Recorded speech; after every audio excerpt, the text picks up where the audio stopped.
अगर आप नीट 2027 में एक अच्छी रैंक लाना चाहते हैं तो आपको इस एक चीज को छोड़ना होगा। अगर आपने वाकई में इस एक चीज को छोड़ दिया, आप नीट 2027 में अंडर 1000 रैंक आसानी से ला सकते हो। लेकिन वो एक चीज है क्या, अभी बताता हूं। बहुत सारे नीट एस्पिरेंट्स ये सोचते हैं कि उनका सबसे बड़ा प्रॉब्लम फिजिक्स, केमिस्ट्री या बायोलॉजी है, लेकिन सच बात तो ये है कि उनका सबसे बड़ा एनिमी सिलेबस नहीं, ओवर थिंकिंग है। चाहे मानो या ना मानो, हम दिन में कई बार ओवर थिंकिंग करते हैं और कई लोगों के लिए ये एक बहुत बड़ी प्रॉब्लम है। अगर आप भी ओवर थिंकिंग की प्रॉब्लम से जूझ रहे हैं, आज मैं आपके लिए इसका एक गारंटीड सॉल्यूशन लेकर आया हूं। तो देखते हैं। सबसे पहला सवाल, हम ओवरथिंक क्यों करते हैं? पहला पॉइंट, हमारा ब्रेन सर्टेनिटी चाहता है।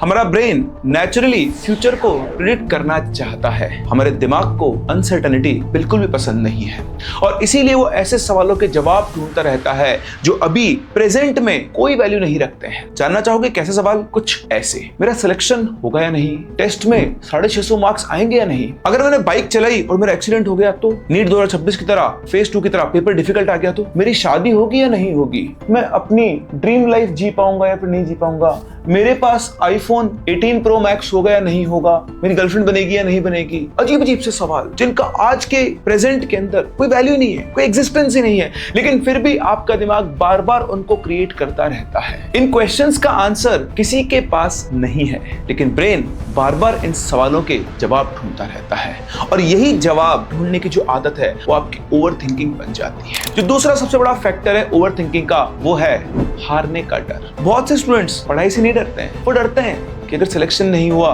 तो पेरेंट्स डिसअपॉइंट हो जाएंगे, दोस्त का सिलेक्शन हो जाएगा और मेरा नहीं होगा, 1 साल और ड्रॉप लेना पड़ गया तो मैं डॉक्टर बन भी पाऊंगा या फिर नहीं बन पाऊंगा।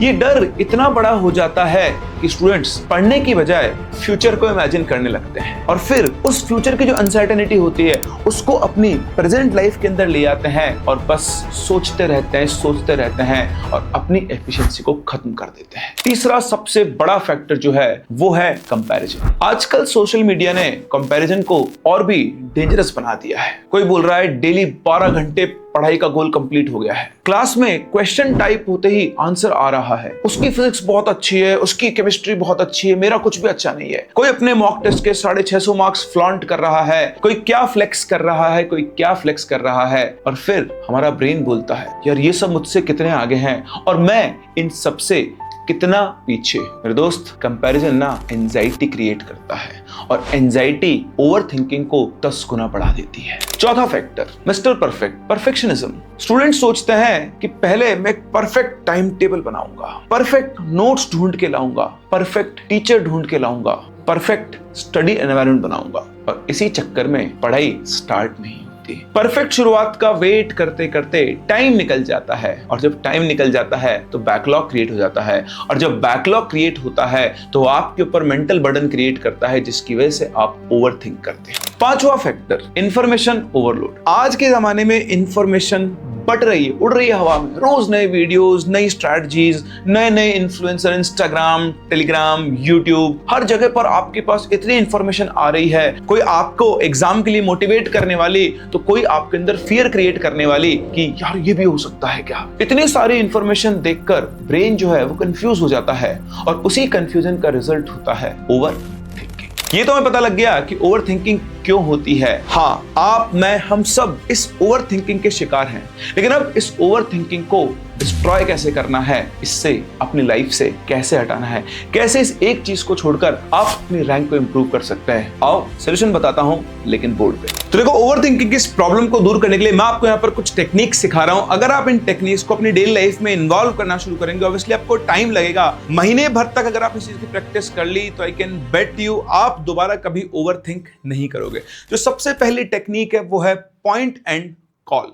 मतलब आपको बोलकर ये बताना पड़ेगा खुद को कि मैं भी क्या कर रहा हूं, क्योंकि सबसे बड़ी प्रॉब्लम क्या है, हम कुछ काम करते करते दिमाग में कुछ और ख्याल आता है और फिर हम वापस इस दुनिया के अंदर पहुंच जाते हैं। सो फॉर एग्जांपल, आप पढ़ने बैठे हो, आपने फिजिक्स पढ़ना है अगले 1 घंटे, तो आप बैठोगे अपनी बुक लेकर, नोटबुक लेकर, नोट्स लेकर, लेक्चर लेकर, बोलोगे अगले 1 घंटे में फिजिक्स पढ़ूंगा और हर 5 से 10 मिनट में आपको बार बार अपने को बोलना है कि मैं फिजिक्स पढ़ रहा हूं, मैं फिजिक्स में ये चैप्टर पढ़ूंगा। मैं ऑनेस्टली बोल रहा हूं, आपको बड़ा मजाक से लगेगा, पागल हो गया सर, ऐसे थोड़ी बोलूंगा रोज बैठ के। भाई आप बोलना शुरू करो, आप मेरे कहने से ना सिर्फ ये काम करो, आप खाना खा रहे हो तो बोलो कि मैं रोटी सब्जी खा रहा हूं। 5 मिनट बाद फिर से चाहे मन में बोलो कि मैं रोटी सब्जी खा रहा हूं। आपको ये पता लगेगा कि आपकी जो कॉन्शियसनेस है ना, जो आपका दिमाग भागता है, वो एक जगह पर आकर इकट्ठा हो जाएगा। Try it. जब भी कोई काम करने बैठो, उस काम को बोलो। जैसे मैं अभी आपको कुछ टेक्निक सिखा रहा हूं, मैं अभी बोल के स्टार्ट किया मैंने अपने आप को, ताकि मेरा दिमाग कहीं और नहीं भागे, मेरा दिमाग पूरी तरह से यहीं पर काम कर रहा हो। तो बहुत इफेक्टिव टेक्निक है, पॉइंट एंड कॉल। हर छोटी छोटी चीज को, कई बार आपके साथ ऐसा होगा कि आप घर से बाहर निकल रहे हो, चाबी भूल गए हो, जबकि चाबी आपकी जेब में पड़ी होती है, लेकिन आपका दिमाग आपके अंदर फियर क्रिएट करता है कि आप चाबी भूल गए होंगे। तो जब घर से बाहर निकलो, ये चाबी है, मैं इसे अपनी जेब में रख रहा हूं, आपको कभी डर नहीं लगेगा कि आप चाबी भूल गए हो। ऐसा बहुत बार होता है, और इस चीज को अवॉइड करने का एक ही तरीका है, पॉइंट एंड कॉल। जो दूसरी टेक्निक मैं आपको सिखा रहा हूं, वो भी बहुत ही अमेजिंग सी टेक्निक है, और ये आपको एक क्लैरिटी दे देगी। यह है पैसेंजर और ड्राइवर फिनोमिना। ये क्या है सर? अगर आप सोचो, आप एक कार में बैठे हो, ठीक है, एक ड्राइवर है और आप पैसेंजर साइड सीट पर बैठे हो, फ्रंट सीट के ऊपर, और भैया आपको कार वार चलानी नहीं आती। जैसे आप कभी किसी बस में ट्रैवल करते हो एज अ पैसेंजर, आपको बस चलानी नहीं आती है, या आपके फादर ड्राइव कर रहे हो और आप पैसेंजर सीट पर बैठे हो, आपको गाड़ी चलानी नहीं आती है, तो आपके पिताजी गाड़ी तेज चलाएं, स्लो चलाएं, किसी के टच होकर निकाल ले, ऐसे चला ले, ऐसे चला ले, आपको चवन्नी फर्क नहीं पड़ता। लेकिन अगर आपको कार चलाना आती है, आप पैसेंजर सीट पर बैठे हैं और एकदम से सामने कोई गाड़ी आ गई, तो आपको पता है क्या होता है? जो पैसेंजर बैठा है उसके पास ब्रेक कुछ नहीं, उसका पैर अपने आप आगे चला जाता है ब्रेक लगाने के लिए, जबकि उसके हाथ में कार का कंट्रोल नहीं है। कार का कंट्रोल अब भी ड्राइवर के हाथ में ही है। अगर सामने गाड़ी आई है तो फायदा कब होगा? जब ड्राइवर ब्रेक लगाएगा। आपके ब्रेक लगाने से गाड़ी नहीं रुकेगी। द पॉइंट इज कि वो गाड़ी आपके कंट्रोल में नहीं है, गाड़ी ड्राइवर के कंट्रोल में है। पैसेंजर के लिए वो कार नॉट इन कंट्रोल है। क्या है? Not in control. लेकिन ड्राइवर के लिए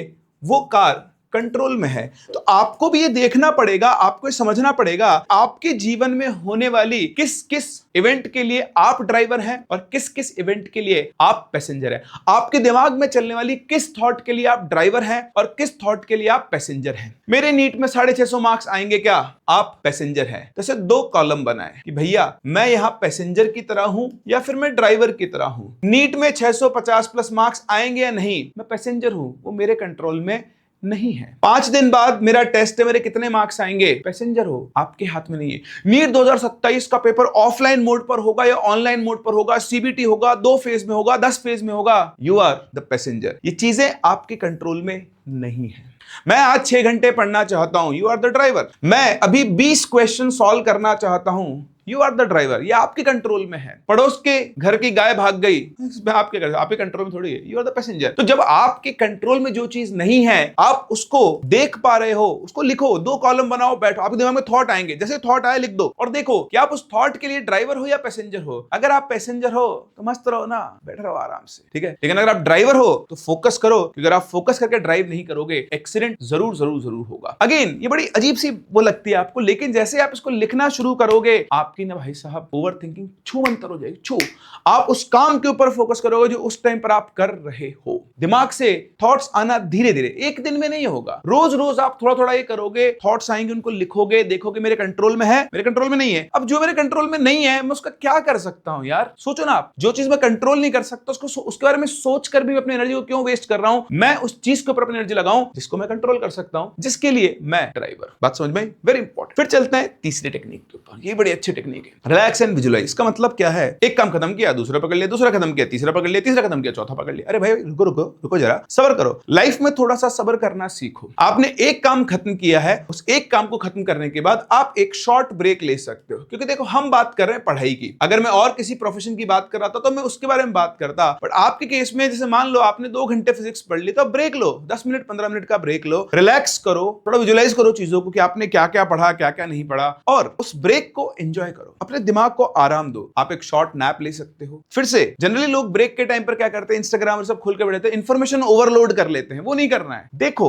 थोड़ा बहुत देखो, रख दो। उसके बाद कुछ ऐसा काम करो जिससे आपके दिमाग को रिलैक्सेशन मिले। कुछ खाने की चीज जैसे उसको डोपामीन मिले। फॉल्स डोपामीन मत लो, फोन वाला, वो आएगा, मजा आएगा, मजा आएगा, लेकिन वो इंफॉर्मेशन ओवरलोड कर देगा। एक्चुअली सोचो, आपने 15 मिनट के ब्रेक में 50 वीडियो देख लिए, रील्स देख ली 50, और वो 50 रील्स आपका दिमाग प्रोसेस कर रहा है। वो बना हुआ है प्रोसेस करने के लिए, उसने आपने उसको जो भी इंफॉर्मेशन दी उसको प्रोसेस करेगा, सॉर्ट करेगा, ये इंपॉर्टेंट है, ये बर्बाद है, ये ठीक है, ये चाहिए, ये नहीं चाहिए, वो करता है, चाहे आप चाहो चाहे ना चाहो। अगेन दिमाग के केस में आप अभी पैसेंजर सीट पर हो, ड्राइवर सीट पर आओ और उसे कंट्रोल करना सीखो, और दो टास्क के बीच में हमेशा हमेशा हमेशा रिलैक्स और विजुलाइज करना सीखो। उससे आपके अंदर क्लैरिटी आएगी, मेंटल क्लैरिटी आएगी, और मेंटल क्लैरिटी आपकी एफिशिएंसी को 200-300 गुना बढ़ा सकती है। चौथी टेक्निक जो है वो भी बहुत ही पावरफुल टेक्निक है, अपना टाइम आएगा, बिल्कुल आएगा। आप दूसरे की जर्नी को देखकर लालायित का मतलब समझते हो, मेरा भी ऐसा होना चाहिए, मैं ऐसा क्यों नहीं हूं, इसकी जिंदगी कितनी अच्छी है। भाई जिंदगी सबकी अच्छी है। जब तुम्हें लगे ना तुम्हारी जिंदगी अच्छी नहीं है, तो जो तुमसे नीचे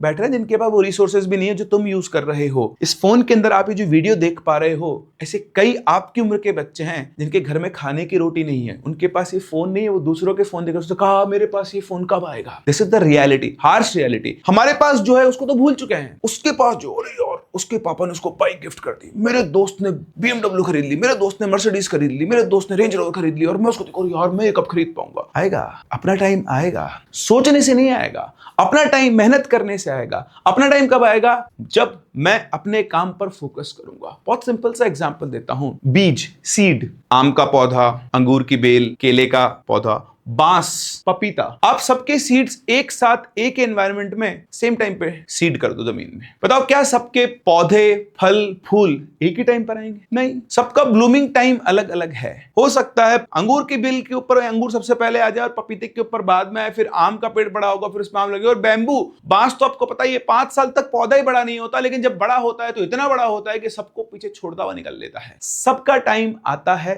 तुम्हारा टाइम भी आएगा। वेट करो, अपने एफर्ट्स के ऊपर फोकस। अगर आपने अपने एफर्ट्स पे फोकस नहीं किया और दूसरे की जिंदगी को देखकर आप लालायित हो रहे हो, आपको पता ही नहीं चलेगा कि अपना टाइम कब आया और अब कब चला गया। Stop comparing yourself with others. आपकी लाइफ की एक जर्नी है, आपकी लाइफ में जो हो रहा है वो आपके दोस्त की में नहीं होगा, आपके दोस्त की लाइफ में जो हो रहा है वो आपकी में नहीं होगा, ये आप अच्छे समझते हो। अपना पाथ जियो। मेरे दोस्त का सिलेक्शन हो गया, मेरे को फिर से ड्रॉप लेना पड़ रहा है, भाई तेरी जिंदगी में कुछ और लिखा हुआ है, उसके ऊपर फोकस कर। हो सकता है एक ड्रॉप लेके आप उससे अच्छे कॉलेज के अंदर पहुंचो, हो सकता है एक ड्रॉप लेकर आपके पास ऐसे मार्क्स आए कि आप छोड़ दो। 5 साल बाद हो सकता है सिनेरियो चेंज हो चुका हो। तो डोंट ओवरथिंक, बार बार ये मत सोचो कि उसका हो गया मेरा नहीं हुआ, मेरा इस बार नहीं हो तो नहीं होगा। बिल्कुल नहीं। आप इन 4 टेक्निक्स को अपनी लाइफ के अंदर फॉलो करना शुरू कर दे। जब भी आपके सामने क्वेश्चंस आए, आपके सामने मेरी आवाज गूंजनी चाहिए कि भाई ये टेक्निक यूज कर, ये टेक्निक्स लिख लो पेन पेपर लेकर। और अगर आपने सिर्फ 1 महीना इस टेक्निक को अप्लाई कर दिया तो आई कैन बेट यू आप दोबारा ओवरथिंक नहीं करोगे। अगर आप ओवरथिंक नहीं करोगे तो आपकी एफिशिएंसी 300-400 गुना बढ़ चुकी होगी और फिर आपके सिलेक्शन को कोई भी नहीं रोक सकता है। मेरी बात अच्छी लगी हो तो कमेंट सेक्शन में जरूर बताएं, और ऐसे और वीडियोस के लिए चैनल को सब्सक्राइब कर लें, क्योंकि ऐसे ही आकर मैं आपको झिंझोड़ता रहूं।